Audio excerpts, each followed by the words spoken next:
Good evening, students. I hope that whatever form of rest you were able to take for this Thanksgiving holiday, that it was good for you and leaves you refreshed. It's always good to take a pause for any kind of reason. So, of course, I have needed to record our topic discussion for this week, and this will be the foundation for our discussion the next time we're able to meet live. So let me begin by sharing my screen with you. What we're discussing tonight is what we know about what it takes and the hurdles, the processes that we go through when we make a decision. Now, this is a little different, but feels very similar to what we talked about last week, which was problem solving. So obviously, there are decisions to be made while you are solving problems, and problems to be solved as part of your decision making. But we're going to try to be clear about exactly what kind of processes we're defining and what cognitive psychology has to say about how they work. So when we talk about problem solving, we're specifically discussing activities, mental activities that we undergo to reach a goal. Decision making instead is, of course, choice. It involves different paths and choosing a course of action for your next step.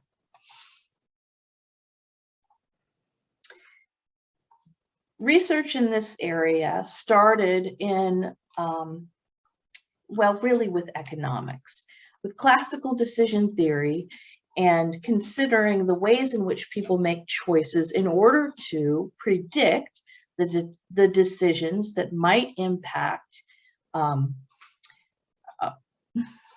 investments, essentially. And in that world, classical decision theory was a good starting place. As psychologists, we know that that the world is not as simple and clear as classical decision making presents. The assumptions that are made in classical decision theory is that the problem is well defined, that we have goals that are specific and clear, that the person making the decision has access to all the information they would need in order to make a good decision. All available alternatives are clear and on the table. The choices are 1, 2, 3, whatever. And given that, then we expect that the person making the decision will make a rational decision. And that's the goal. In fact, we are hoping that our emotions will not get in the way of making a good, rational decision. So in this world, we list all available options, we rank them, and then we select the best one. But that really is a simplistic view. You know, when we are considering a direction to take, which we do very often, then you can't deny that there is emotion involved, that your personal history matters, that you're asking yourself introspective, conscious or unconscious questions like, what do you want here? What do you want, and what do you want to avoid? How do you feel about the possible outcomes? And then, of course, how strongly are those feelings? You know, do you have a really clear preference or dislike, distaste of any particular outcome? And then there also is involved in this choice making some background understanding and judgment about how likely possible outcomes are. If I make this choice, how likely is it that I get this outcome? Is it a sure thing? Because that is information that I need. If I make this choice, then I can be really sure exactly what's going to happen. Of course, the world is not that simple. In real life, we've got this basic goal of keeping ourselves moving toward things that are pleasurable and away from things that cause us pain. When we weigh our options, we have to face the reality that they are subjective choices. That, in fact, what we know about information processing says that no matter how rationally we intend to make our decisions, one of the first steps has to be that we're making choices about how to handle and organize an influx of information. Just like when we talk about perception in general, we have to reduce the information that's available to us somehow to a manageable amount so that we can process it, organize it, think about it. And as soon as we confront the fact that that's happening, then you have to recognize that this is a psychological process that's individual. So there's the reason we make a decision, and then there's the rationale. And one of the things that we as human beings are very good at is coming up with a rationale. Once a decision is made, you can reflect upon why you made that particular decision. You and me and we are all quite good at coming up with a story that makes sense. We might be telling the whole truth to ourselves, and we might not. And the rationale is not necessarily rational.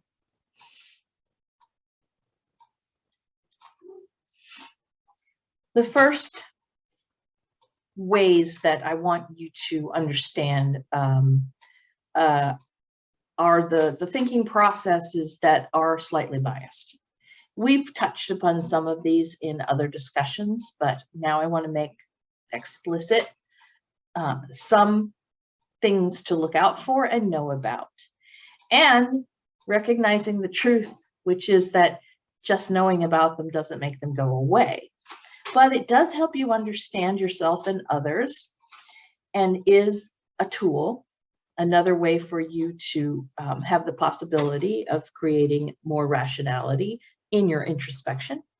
So first, one thing we know about human information processing is that all of the information that comes readily to mind, that is available, that is the first thing we think about in a particular situation, the associations that are triggered by that nature, by the fact that they come quickly to mind, give us the impression that they're more true, that there's something more powerful about them, and we trust them more because we are able to think of them quickly. And that's not entirely logical. When we use an availability heuristic, then we often make a bad decision or miscalculation. That the availability heuristic might very clearly lead to a misjudgment about other people and about ourselves. When we think about it in this graphic that I'm showing you here, we've got all kinds of information about the situation, the topic. It's both inside our head and outside in the world.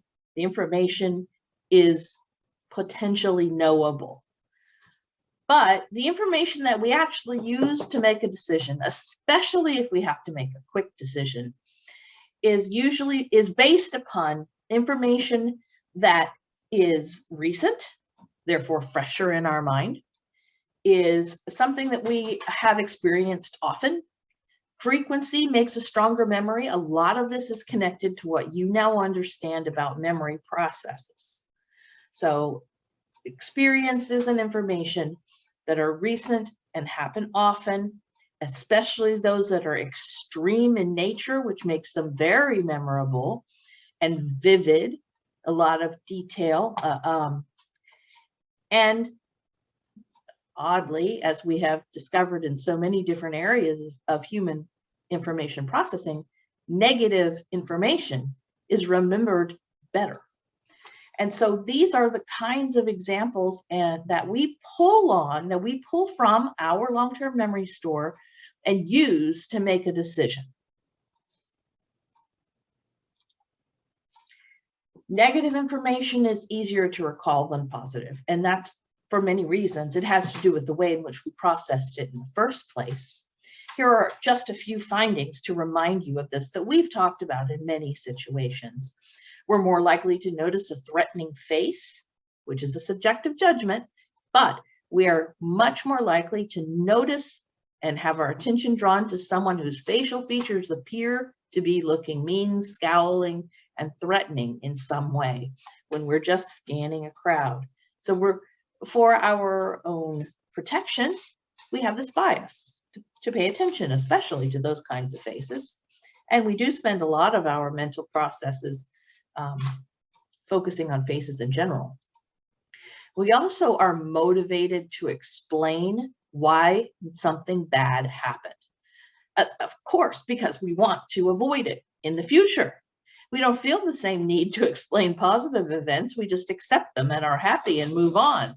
We don't pick it apart, even though logically maybe we should, because we want something positive to happen more often. So maybe we should be asking ourselves what we did to get a good outcome, but we don't. And it's a really big difference. People remember negative events more often than positive events by a factor of 4. They just leave a stronger impression. They're just easier to remember. And since that's true, when we are in the moment of making a decision, we can be quite influenced. Here are just a couple of examples. There's lots of real life examples that you could come up with on your own in thinking about this.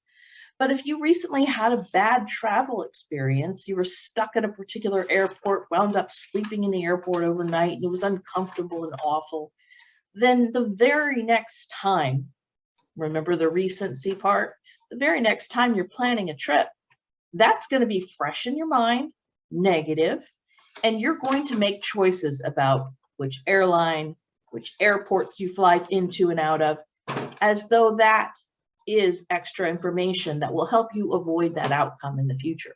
Maybe yes, maybe no, but that is the information you'll use.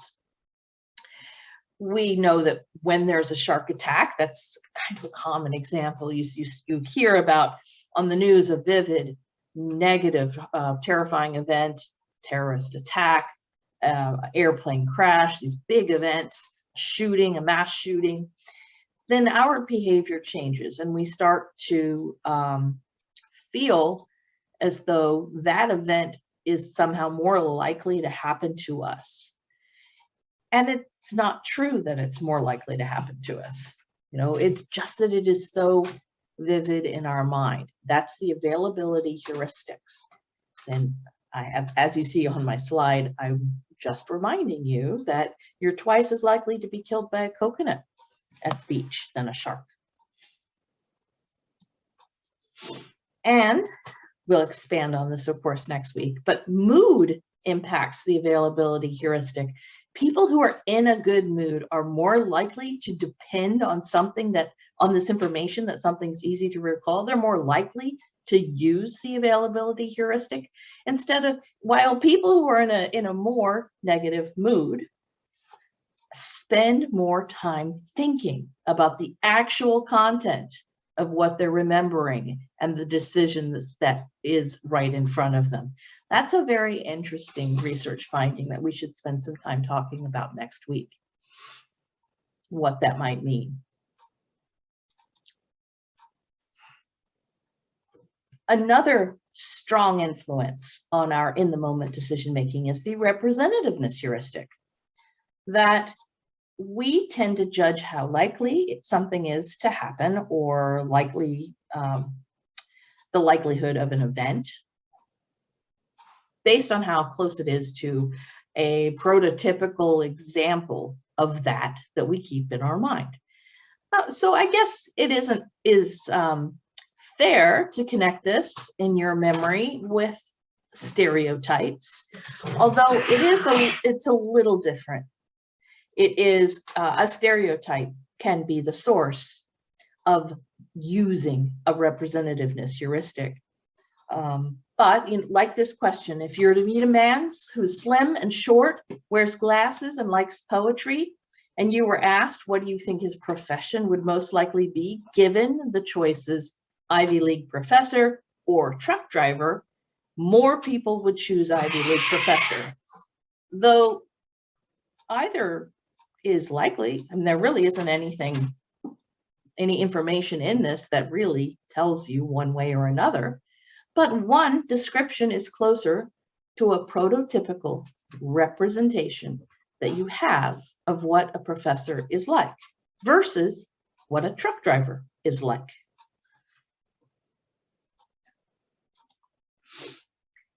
Examples of how this affects decisions include the experimentally demonstrated observation that managers make decisions based on representative heuristics often, that we choose who's best for a particular job, who we think will be successful in a particular location, all of those things without a full understanding and knowledge necessarily of the people you're making decisions about. And not just about hiring, about, within the organization as a whole. It affects our own judgments that we make when meeting new people. We might have an inaccurate impression of another person who fits a stereotype that we have meaningful connection to one way or another, negatively or positively. They become an abstract representation, and it's easier to think like that. It's easier to look at a person and say, oh, I can tell which category you fit into, and that helps me understand you. And of course, it also plays a role in how people vote. Unless you spend time getting to understand the political positions and policies in a political platform, a lot of decisions are made on more surface characteristics, surface messages, how something makes you feel, a message makes you feel, and how closely the individual who's presenting themselves to the world as a candidate fits within a representation of what you expect a good leader would be like.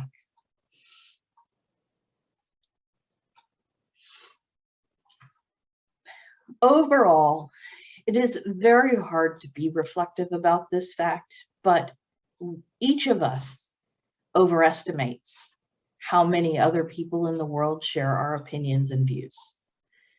Period. We have the natural tendency to believe, because we have our own beliefs and opinions and values, that they're good ones because they're ours and we came to them. And so therefore, it's highly likely that more people in the world think like us than don't. And those who don't must be weird. They're unusual because they're not like us. And when you look at the objective truth on many kinds of attitudes and values in the world, there's far more diversity. And in my own life, I have had situations where I am confronted with the recognition that I had expected to be talking to someone who held more liberal or more conservative views about the world in general, and then being surprised to find that I was wrong, or that they, held beliefs that I held on some issue, and then after conversation, realizing that they didn't, and being a little shaken by it, because you identify so much with another person who seems similar to you. You're making friends, you're connecting, and then you find out that they think differently. And your initial feeling about that is confusion, and also how, because obviously we are alike. It's just difficult. In spite of being intellectually knowledgeable about the fact that we're all different and that you really can't judge a book by its cover, in spite of knowing that, we are all vulnerable to the false consensus effect.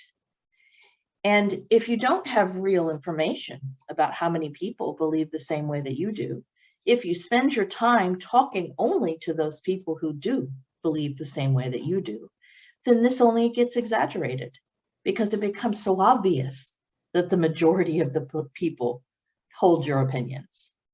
And it's really challenging to understand if you get smacked in the face with the reality that that's not true. You know, we have seen examples. I really don't want to get particularly political in the discussion, but we have seen many examples of people holding strong views, especially over the past year, a couple of years. And we'll just take COVID as an example, and then being very surprised to learn that they are not in the majority. There are a number of other heuristics and biases. When you read your textbook, you will learn some more examples of ways in which people organize information in the world in order to make decisions and could go wrong based on these biases. We've talked before about the confirmation bias as an example, that people tend to look for confirmatory evidence. That if you hold a strong belief, you're going to pay attention to any information that is in line with your beliefs and not even notice examples and information that would go against your beliefs. And it's not just as simple as not reading all the newspapers. As we've learned in perception, if you have an expectation about what you're going to see, it will change what you see. You'll change what you notice, what you pay attention to, that gets into working memory, that becomes part of your long-term memory, etc. And you'll read about framing effects. You maybe have thought about this in other contexts, because framing is used in persuasion. It is essentially the way you ask the question will push the person towards one way or another. A leading question is framing. In sales, you could be paying 5% less than the normal price, or you could be paying 95% of the price. You know, it really is just the way you talk about a situation that can change the way people perceive the situation. Here is a judgment bias that you may or may not have heard of before, called anchoring and adjustment, or sometimes just called anchoring, which is a recognition that our first impressions in many situations are very strong, that they change and bias what you see next. And in advertising, the plans that you're looking at in this slide as an example, are presented in a particular order. First, you could spend $300 a month for premium service. Or, wow, look, only $15 a month. The fact that the $300 plan is presented first makes the $15 plan seem incredibly reasonable by comparison. And we go into many kinds of decision-making situations without really knowing exactly what to compare to. The comparison piece is interesting in a lot of different situations. The first information we receive is what we are in this situation referring to as the anchor. It's the first impression. It's let me show you the $500 TV. Wait a minute. No, I'm not going to spend $500. Oh, okay. Well, look, here's this other one over here. It's on sale and it's only $200. You came into the store to buy a $100 television, but now, having been shown the very expensive one and then told this one, which is almost as good, is on sale and is only $200, you're far more likely to make that choice.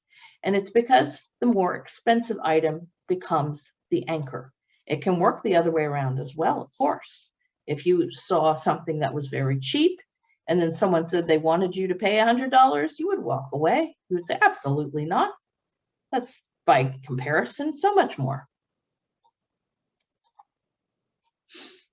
Here are a couple of fallacies that get in the way of our judgment and decision making. Sometimes the conjunction fallacy is odd. We judge that it's more likely for someone to have one characteristic all by itself, and less likely for them to have two characteristics, even though the larger set of events contains this subset. Let me come up with a better concrete example. Just one moment. Let's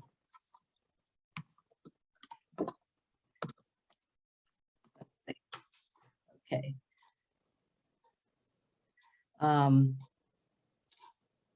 So the classic example, of course, is to say, all right, which is more likely? Linda is a bank teller, option A, or Linda is a bank teller and active in the feminist movement. Okay, so we get this background information. Linda is 31 years old, single, outspoken, and very bright. She majored in philosophy. As a student, she was deeply concerned with issues of discrimination and social justice, and also participated in anti-nuclear demonstrations. So we get the impression that Linda cares a lot about social justice of various kinds. And then we are asked, which is more likely? Is just that she's a bank teller, or that she is a bank teller and is active in the feminist movement? And the majority of us, honestly, would choose option B because of the personal characteristics that we've learned about Linda. But the probability of someone being a bank teller, period, is so much larger compared to a bank teller plus something else that we can often be wrong. That's a conjunction fallacy. And we spend less time thinking about how likely each of those things are or how they fit together. It's the likelihood that she could be a feminist, the likelihood that she could be a bank teller, and how do they fit together? Okay. We also are very prone to the sunk cost fallacy, which is essentially you've already put so much into this project and it seems like it's going downhill, but you've already put so much energy in it, it's hard to abandon it. You know, cut your losses is a saying that is meant to describe the pull of the sunk cost fallacy, that just because you've already invested all this time and energy doesn't mean you should continue to. The relationship isn't working, the new business venture that you've been trying to make happen isn't working. At some point you have to cut your losses, and that's a hard thing to judge. And here's a nice video description of the gambler's fallacy. It's short. Oh, let me make sure, as usual, let me make sure that I checked that important sound box. I've got it. Okay, good.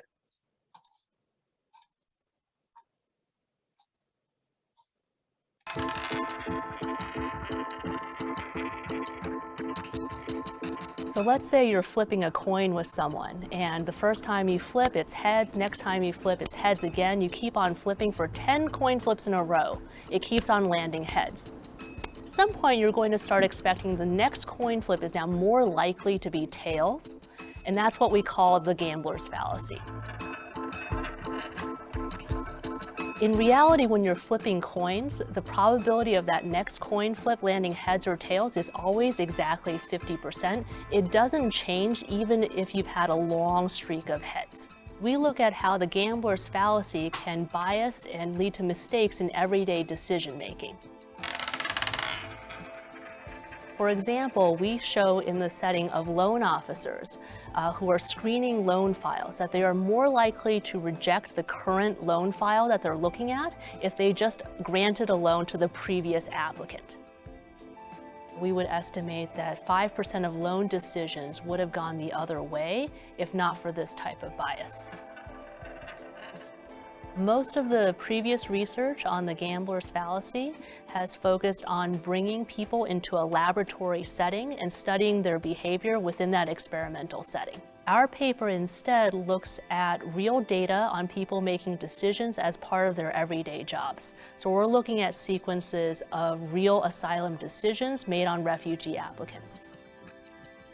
Now, refugees, once they're in the U.S., can petition for asylum to stay in the U.S. so that they're not deported and threatened with persecution back in their home countries.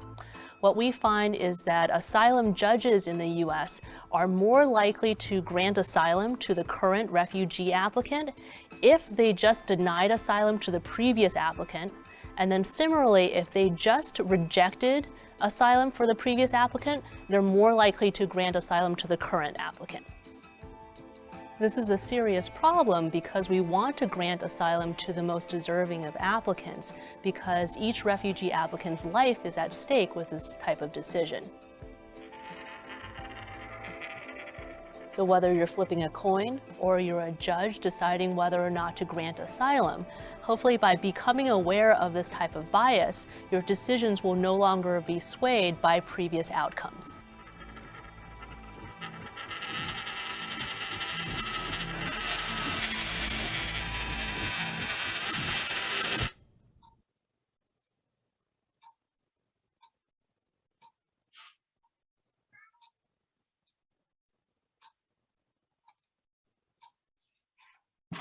Now, each time we make a decision, we are always going to lose something. We're losing because we've